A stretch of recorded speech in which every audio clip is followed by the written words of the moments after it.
Joe gave his wife a hug. I mean, we saw this coming. He was still sharp, but he was old. He shouldn't have been messing around with that stuff. I always told him he was too focused on his work. I know the kids will miss him too. For their sake, he died in his sleep. Kathy nodded her head and let out a big sigh. The worst part is I can't even grieve. There's just too much that has to be done. We have to notify family. I mean, a lot of them will probably end up staying here until the funeral.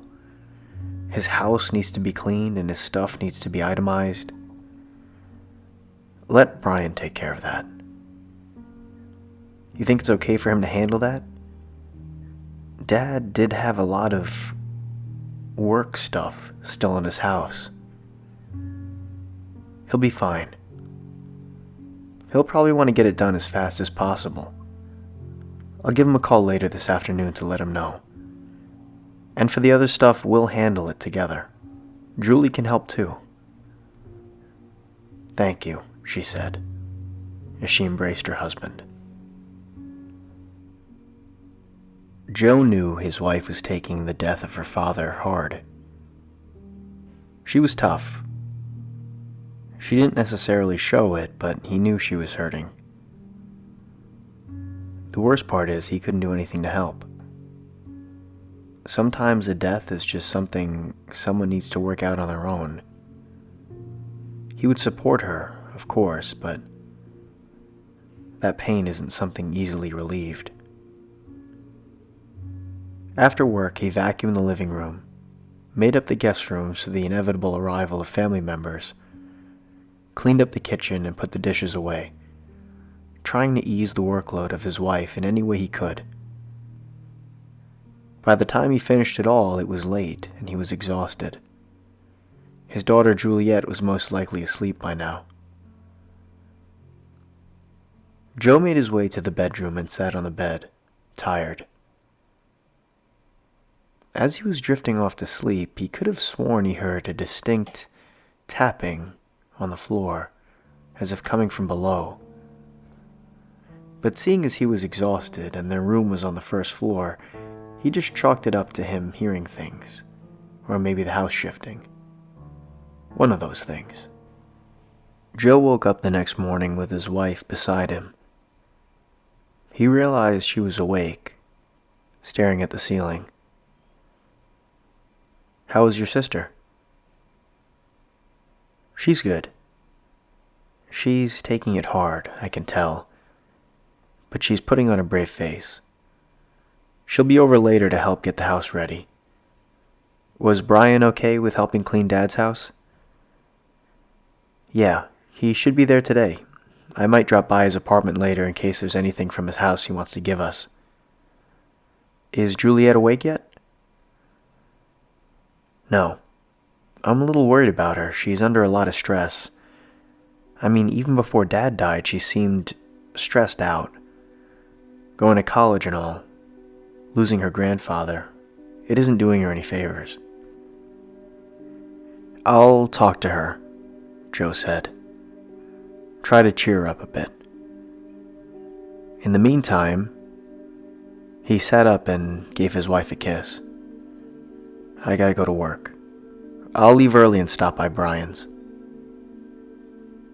Brian overall seemed to be taking everything fairly well, even though it was apparent to Joe that his son was still deeply affected by the loss of his grandfather. Even if recently Brian hadn't spent much time with his grandfather, when he was a kid, Brian and Juliet were over there time after school. Brian always internalized things, though. He was always somewhat self-reliant growing up, wanting to do things his own way, from a very young age. He had moved out and found his own apartment recently, eager to dive into work, responsibility, and overall adulthood. Very opposite of Juliet. Juliet required more attention, more care, more coaxing. But Juliet felt more. She had a little more empathy and compassion than her older brother. She was more creative. But stress affected her a lot, and there was a lot of stress in her life right now. She was going off to college. Her older brother, who she looks up to, moved away. Her grandfather passed away. And overall, it was just a lot for her. Brian had given him an old music box that they had always intended to give to Juliet. He would give it to her later. Maybe it would help cheer her up a bit. That night, Joe went into his daughter's room to say goodnight and give her the music box. He sat on the corner of the bed and put the music box on the table. Your mother and I know this has been a stressful few weeks for you. Grandpa, college, and even Brian moving out. But you should know that your mother and I, and Brian, love you very much. Grandpa did too. He motioned to the music box. Your brother found this old music box when he was cleaning Grandpa's house. Grandpa had told your mother he wanted you to have it. He wound it, and a soft tune began to play.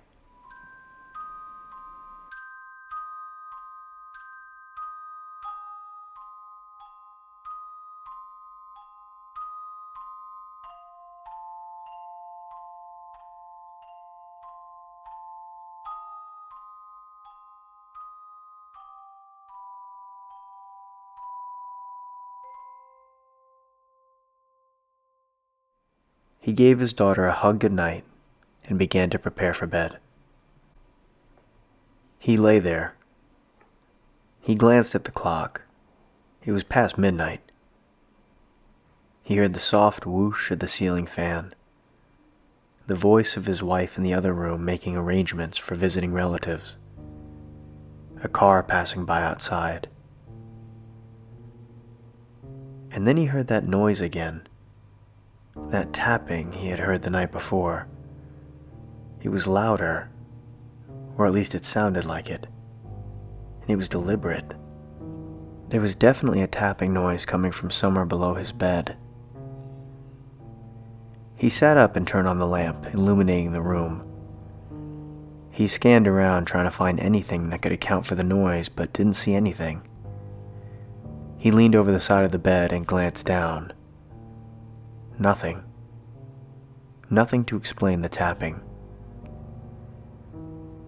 After an uneasy couple of minutes, Kathy entered the room. She saw her husband with a confused look on his face. "What's going on, hon?"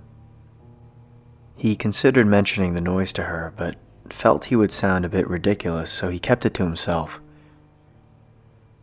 "Nothing. Just a lot going on. I was able to talk to Juliet for a bit.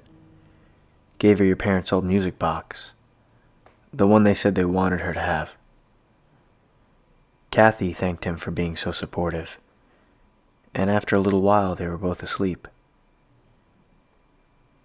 The next evening was the big family dinner, which encompassed family members they haven't seen in a long time. Needless to say, the evening left both Joe and Kathy exhausted. As she was cleaning up, she motioned to Joe. "Go on, honey. I can tell you're tired. You should get some rest. You've done a lot to help." He happily obliged. He was tired. But then he remembered the tapping. Maybe it was all in his head. Maybe he wouldn't hear it again. But sure enough, after a few minutes of being in the room, he heard that heavy, calculated tapping coming from below him. He was legitimately frightened now, but reasoned there must be an explanation. The basement didn't stretch to the side of the house, so that couldn't be it. It didn't have anything to do with the bed itself, and it definitely wasn't just the house settling, whatever that meant. Unable to come up with a logical explanation, he nervously waited for the tapping to die down before attempting to sleep. The funeral was a few days later, and by then Joe had decided he would mention the tapping to his wife. If anything, in case she ever heard it herself, he would have at least given her a heads up. As the evening was winding down and they were finishing dinner, Joe looked at his wife. "Kath, there's something I gotta tell you. Something that's been going on in the house." Kathy looked at Joe, puzzled. He chuckled nervously. "You know, it's actually going to sound kind of ridiculous, and maybe it's just my mind playing tricks on me with everything that's been going on, but for the past few days, I swear I've heard tapping on the floor of our bedroom, coming from below. I'm sure it's just the house settling or something, but I just wanted to give you a heads up in case you heard it." Kathy furrowed her brow like she was thinking. The kitchen was silent for a while. Joe studied his wife's face, trying to determine what she thought of his claim. Finally, she spoke. "Show me." Slightly surprised by her reaction, Joe nodded and led her to the doorway of the bedroom. He glanced at the clock. 11:58. He said, "It usually happens a little after midnight." Kathy began to tear up. Joe, still confused, wrapped his arms around his wife. "Honey, what's..." Kathy sniffed and cleared her throat. "When I was younger, I went through kind of a rebellious phase, like every teenage girl does.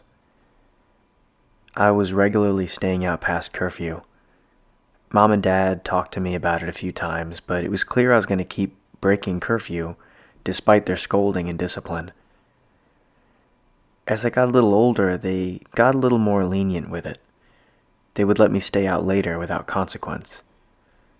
But no matter how late I stayed out, Dad would always stay up and wait for me.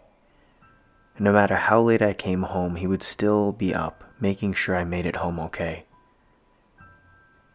Their room was below mine in the house, so they'd be able to kind of hear when I came in. So when my dad would think he heard me come in, he would knock on the wall and I would hear it upstairs. I'd knock on the wall in my room to let him know I really was home safe. He did this until I was out of my teens. I didn't really appreciate what it meant back then." Joe didn't say anything. He just stood there, holding his wife in his arms. They both stood there silent. And then suddenly,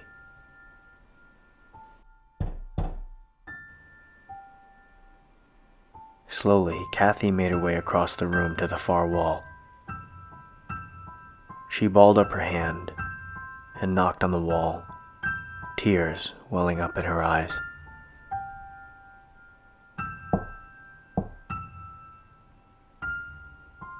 From that day forward, Joe and Kathy never heard the knocking again.